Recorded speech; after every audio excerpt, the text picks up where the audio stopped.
حضرت ابی ابن قعب رضی اللہ تعالی عنہ نے فرمایا کہ نبی پاک صاحب لولاک حضرت محمد صلی اللہ علیہ وآلہ وسلم نے فرمایا، اے میری امت کے لوگوں، اس عمل کو لازم پکڑو، پھر اس کو اللہ تعالی ہمیشگی کے لیے اس پر جہنم کا عذاب حرام کر دے گا، اور اس بندے کی مثال اس درخت جیسی ہے جس کے پتے خشک ہو گئے ہوں، پھر وہ اس حالت میں ہو کہ اچانک اس کو آندھی آن پہنچے تو اس کے پتے جھڑ کر گر جائیں، اسی طرح اس کے گناہ جھڑ جائیں گے، اس پر میری شفاعت واجب ہو گئی۔ وہ عمل یہ ہے۔ بسم اللہ الرحمن الرحیم۔ السلام علیکم ورحمۃ اللہ۔ محترم ناظرین، ملک یمن میں ایک عامر نامی آدمی اپنے بت خانے میں بیٹھا تھا۔ سید المرسلین کی ولادت کی رات آپ کا نور مشرق سے مغرب، شمال سے جنوب اور زمین سے آسمان تک محیط تھا۔ حق تعالی نے عامر کے سامنے سے پردہ ہٹا دیا۔ عامر کو نظر آیا کہ آسمان کے دروازے کھل گئے ہیں، ملائکہ آسمان سے اتر رہے ہیں، پہاڑ اور درخت سجدہ کر رہے ہیں۔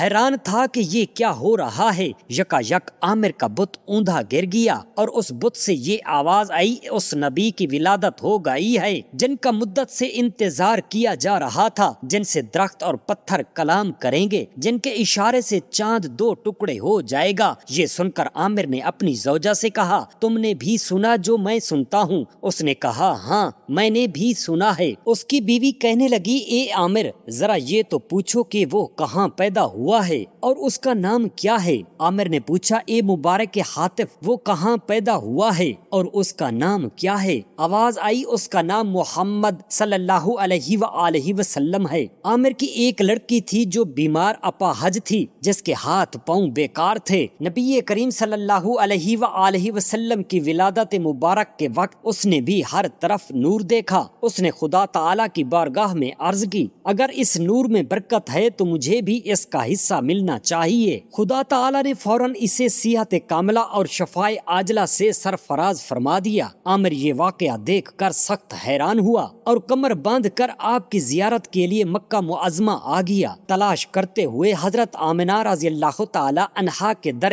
دولت پر حاضر ہوا اور عرض کی، خدا را اس مسافر غریب الوطن کو اپنے نوزائیدہ بچے کی زیارت کرا دیں۔ حضرت عبد المطلب نے نبی کریم صلی اللہ علیہ وآلہ وسلم کو اپنی آغوش میں اٹھایا۔ یہ دیکھتے ہی آپ کے قدموں پر جاں بحق ہو گیا۔ یہ پہلا آدمی تھا جس نے حضور نبی کریم صلی اللہ علیہ وآلہ وسلم کی محبت میں اپنی جان کا نذرانہ پیش کیا تھا۔ حضور اقدس صلی اللہ علیہ وآلہ وسلم طواف فرما رہے تھے کہ ایک اعرابی کو اپنے آگے طواف کرتے پایا جو پڑھ رہا تھا، یا کریم یا کریم۔ حضور نبی کریم صلی اللہ علیہ وآلہ وسلم نے بھی پیچھے پڑھنا شروع کر دیا، یا کریم یا کریم۔ وہ اعرابی رکن یمانی کی طرف جاتا تو پڑھتا، یا کریم یا کریم۔ حضور اقدس صلی اللہ علیہ وآلہ وسلم بھی پیچھے پڑھتے، یا کریم یا کریم۔ وہ میزاب رحمت کی طرف جاتا تو پڑھتا، یا کریم یا کریم۔ حضور اقدس صلی اللہ علیہ وآلہ وسلم بھی پیچھے پڑھتے، یا کریم یا کریم۔ اعرابی نے حضور نبی اکرم صلی اللہ علیہ وآلہ وسلم کی طرف دیکھا تو کہا، اے روشن چہرے والے اور خوبصورت قد والے، اللہ کی قسم اگر تیرا اتنا روشن چہرہ اور عمدہ قد نہ ہوتا تو میں تیری شکایت اپنے محبوب نبی کی بارگاہ میں کرتا کہ مجھے پینڈو سمجھ کر مذاق کرتا ہے۔ حضور اقدس صلی اللہ علیہ وآلہ وسلم مسکرائے اور فرمایا، کیا تو اپنے نبی کو پہچانتا ہے؟ اس نے عرض کیا، نہیں۔ فرمایا، پھر ایمان کیسے لایا؟ عرض کیا، بن دیکھے ان کی نبوت کو مانا اور بغیر ملاقات کیے ان کی رسالت کی تصدیق کی۔ فرمایا، تجھے مبارک ہو، میں دنیا میں تیرا نبی ہوں اور آخرت میں تیری شفاعت کروں گا۔ وہ حضور اقدس صلی اللہ علیہ وآلہ وسلم کے قدموں پر گرا اور بوسے دینے لگا۔ فرمایا، میرے ساتھ وہ معاملہ نہ کر جو مجھے لوگ اپنے بادشاہوں کے ساتھ کرتے ہیں۔ اللہ تعالیٰ نے مجھے متکبر و جابر بنا کر نہیں بھیجا بلکہ بشیر و نذیر بنا کر بھیجا ہے۔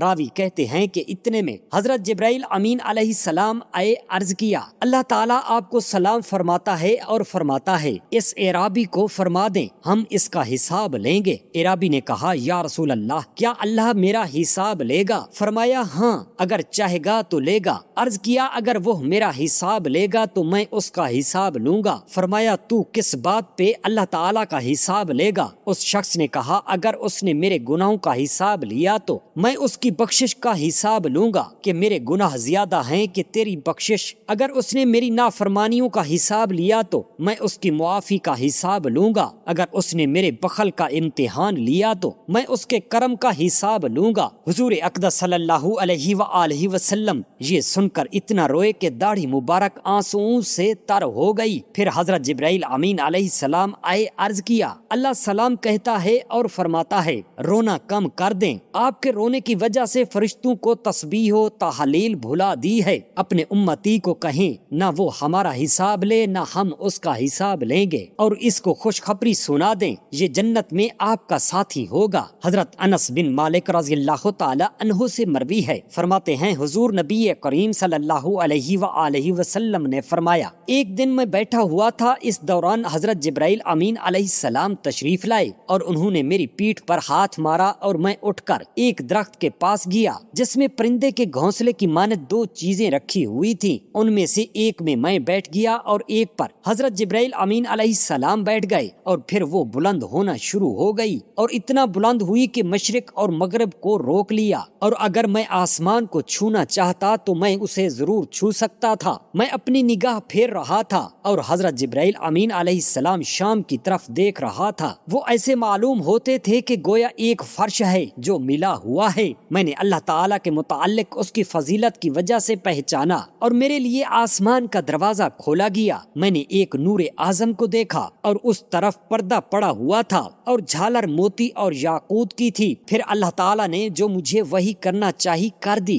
حضرت ابو ہریرہ رضی اللہ تعالی عنہ سے روایت ہے کہ نبی کریم صلی اللہ علیہ وآلہ وسلم نے فرمایا جب حضرت موسیٰ علیہ السلام پر تورات نازل ہوئی اور انہوں نے اسے پڑھا تو اس میں اس امت محمدیہ صلی اللہ علیہ وسلم کا تذکرہ پایا۔ عرض کیا اے اللہ اس کتاب میں نے ایک امت کا تذکرہ پایا ہے جو پیدا تو آخر زمانہ میں ہوں گے اور جنت میں سب سے پہلے جائیں گے، اے اللہ انہیں میری امت بنا دے۔ اللہ تعالیٰ نے فرمایا اے موسیٰ یہ تو امت محمدیہ صلی اللہ علیہ وسلم ہے۔ پھر عرض کیا اے اللہ میری کتاب میں ایک ایسی امت بھی مذکور ہے جو دعا کریں گے تو فوراً قبول ہو جائے گی، انہیں میری امت بنا دے۔ ارشاد ربانی ہوا اے موسیٰ یہ امت محمدیہ صلی اللہ علیہ وسلم ہے۔ حضرت موسیٰ علیہ السلام نے عرض کیا اے اللہ میری کتاب میں ایک ایسی امت کا تذکرہ بھی ہے جو اپنی کتاب سینوں میں محفوظ کیے ہوں گے اور اسے بلا تکلف پڑھ لیا کریں گے، انہیں میری امت بنا دے۔ ارشاد ربانی ہوا یہ بھی امت محمدیہ صلی اللہ علیہ وسلم ہے۔ عرض کیا اے اللہ میری کتاب میں ایک وہ امت بھی ہے جو مال فے کھائیں گے، انہیں میری امت بنا دے۔ فرمایا یہ بھی محمد صلی اللہ علیہ وسلم کی امت کا ہی خاصہ ہے۔ حضرت موسیٰ علیہ السلام نے عرض کیا اے پروردگار میری کتاب میں ایک ایسی امت کی نشاندہی بھی ہے جو صدقات کھائیں گے اور اس پر ثواب پائیں گے، انہیں میری امت بنا دے۔ جواب آیا اے موسیٰ یہ بھی امت محمدیہ صلی اللہ علیہ وسلم ہی کی شان ہے۔ حضرت موسیٰ علیہ السلام نے عرض کیا اے اللہ میری کتاب ایک ایسی امت کا بھی پتہ دیتی ہے کہ وہ اگر نیکی کا ارادہ کر کے نیکی نہ کر سکیں گے تو بھی انہیں اس کا ثواب دے دیا جائے گا، اور اگر نیکی کر لیں گے تو اس کے بدلے میں 10 نیکیوں کا ثواب پائیں گے، اے اللہ پاک انہیں میری امت بنا دے۔ ارشاد ربانی ہوا یہ بھی امت محمدیہ صلی اللہ علیہ وسلم کا اعزاز ہے۔ حضرت موسیٰ علیہ السلام نے عرض کیا اے اللہ میری کتاب میں ایک ایسی امت کا ذکر آیا ہے جو گناہ کا ارادہ کر کے اسے عمل میں نہ لائیں گے تو وہ گناہ لکھا نہیں جائے گا، اور اس پر عمل کر لیں گے تو ایک ہی گناہ لکھا جائے گا، اے خدا انہیں میری امت بنا دے۔ اللہ تعالیٰ نے فرمایا یہ بھی امت محمدیہ صلی اللہ علیہ وآلہ وسلم کی ہی خصوصیت ہے۔ حضرت موسیٰ علیہ السلام نے عرض کیا اے خدا میری کتاب میں ایک ایسی امت کا حال بھی لکھا ہے جنہیں پہلا اور پچھلا یعنی سارا علم دیا گیا ہے، باصورت دجال کی گمراہی کے دور میں قتل کیے جائیں گے، اے اللہ پاک انہیں میری امت بنا دے۔ ارشاد ربانی ہوا یہ بھی امت محمدیہ صلی اللہ علیہ وآلہ وسلم ہی کا امتیاز ہے۔ تب حضرت موسیٰ علیہ السلام گویا ہوئے کہ اے اللہ پھر مجھے بھی اس امت محمدیہ صلی اللہ علیہ وسلم کا ایک فرد بنا دے۔ تو اللہ تعالیٰ نے اس سوال پر انہیں 2 عظمتیں عطا فرما دی جس کا تذکرہ قرآن پاک میں یوں ہے۔ ترجمہ اے موسیٰ موسیٰ میں نے آپ کو سب لوگوں پر اپنی پیغمبری اور ہم کلامی کے ساتھ فضیلت دے دی، جو میں تم کو دے دوں لے لو اور شکر گزار بن جاؤ۔ حضرت موسیٰ علیہ السلام نے عرض کیا اے اللہ میں راضی ہو گیا۔ وفد عبد القیس ان کی آبادیاں اور مساکن بحرین میں تھے۔ اس قبیلہ کا جو وفد بارگاہ رسالت مآب صلی اللہ علیہ وسلم میں حاضر ہوا، ان میں جارود نامی ایک شخص تھا جو نصرانی تھا۔ اس نے کتب آسمانی کا عمیق مطالعہ کیا ہوا تھا۔ اس نے حاضر خدمت ہو کر چند اشعار پڑھ کر سنائے، جن میں حضور اکرم صلی اللہ علیہ وآلہ وسلم کو اس نے مخاطب کیا، میں یہ ذمہ داری قبول کرتا ہوں، اللہ تعالیٰ نے تمہیں ہدایت دی ہے اور تو نے وہ دین قبول کیا ہے جو تیرے پہلے دین سے 100 مرتبہ بہتر ہے۔ چنانچہ اس نے دین اسلام کو قبول کیا اور اس کی پیروی کرتے ہوئے وفد کے دیگر ارکان بھی ہلکا بگوش اسلام ہو گئے۔ اس وفد کے مسلمان ہونے کے سلسلہ میں ایک اور روایت میں یوں بیان کیا گیا ہے کہ اس سفر میں جارود کے ہمراہ سلمہ بن ایاز اسدی بھی تھا۔ جارود نے ایک روز سلمہ سے کہا کہ ایک نیا شخص ظاہر ہوا ہے جس نے نبوت کا دعویٰ کیا ہے، کیا تم اس کے پاس جانے کے لیے تیار ہو؟ اگر ہمیں اس میں کوئی صداقت معلوم ہوئی تو ہم اس کو قبول کر لیں گے۔ میرا یہ خیال ہے کہ یہ وہی نبی ہے جس کی آمد کی بشارت حضرت عیسیٰ بن مریم علیہ السلام نے دی تھی، لیکن ہم دونوں اس کو آزمانے کے لیے اپنے اپنے دل میں 3 مسئلے مخفی رکھیں گے۔ اگر اس نے ہمارے نہاں خانہ دل میں مضمر مسائل کو جان لیا تو پھر وہ یقیناً برحق نبی ہوں گے۔ یہ باتیں طے کرنے کے بعد وہ بارگاہ مصطفی میں حاضر ہو گئی۔ پہلے جارود نے اپنی گفتگو کا آغاز کیا۔ اس نے پوچھا اے سراپا حسن خوبی، آپ کے رب نے آپ کو کیا دے کر مبعوث کیا ہے؟ حضور نبی کریم صلی اللہ علیہ وسلم نے جواب میں ارشاد فرمایا، میں گواہی دیتا ہوں کہ اللہ تعالیٰ کے سوا کوئی معبود نہیں اور میں اللہ تعالیٰ کا بندہ اور اس کا رسول ہوں۔ نیز مجھے حکم دیا ہے کہ میں معبودان باطل سے اپنا تعلق منقطع کر لوں۔ اس نے مجھے حکم دیا کہ میں بر وقت ہر نماز کو ادا کروں، اپنے مال کی زکوٰۃ دوں اور حج کروں۔ مجھے اس حقیقت سے بھی آگاہ کیا گیا ہے کہ جو شخص نیک اعمال کرتا ہے ان کا فائدہ اس کو ملتا ہے، اور جو برے اعمال کا مرتکب ہوتا ہے ان کا بوجھ بھی اس کی گردن پر ہوگا، اور آپ کا رب بندوں پر ظلم نہیں کیا کرتا۔ جارود نے کہا اگر آپ نبی ہیں تو ہمیں بتائیں کہ ہم نے اپنے دلوں میں کیا چھپا رکھا ہے۔ رسول اکرم نور مجسم صلی اللہ علیہ وآلہ وسلم نے تھوڑی دیر توقف کیا جیسے اونگ آئی ہو، پھر سر مبارک کو اٹھایا۔ اس وقت پسینے کے قطرے ڈھلک رہے تھے۔ پھر فرمایا اے جارود، تم نے یہ 3 باتیں اپنے دل میں چھپائی ہوئی ہیں تاکہ ان کے بارے میں مجھ سے دریافت کرے۔ جو لوگ زمانہ جاہلیت میں مقتول ہوئے ان کے بارے میں کیا حکم ہے؟ زمانہ جاہلیت میں جو معاہدے طے پائے ان کے بارے میں کیا حکم ہے؟ زمانہ جاہلیت میں جو عطیات دیے گئے تھے ان کے بارے میں کیا حکم ہے؟ آپ صلی اللہ علیہ وآلہ وسلم نے ان 3 سوالات کا جواب دیتے ہوئے فرمایا، زمانہ جاہلیت کے مقتولوں کا خون بدر ہے، ان کے قاتلوں سے کوئی قصاص نہیں لیا جائے گا۔ زمانہ جاہلیت کی قسمیں بھی مردود ہیں۔ بہترین صدقہ یہ ہے کہ تم اپنے بھائی کو اپنے اونٹ پر سوار کر لو اور اپنی بکری کا دودھ اسے پیش کرو۔ پھر روئے سخن اس کے دوسرے ساتھی کی طرف کرتے ہوئے فرمایا کہ اے سلمہ،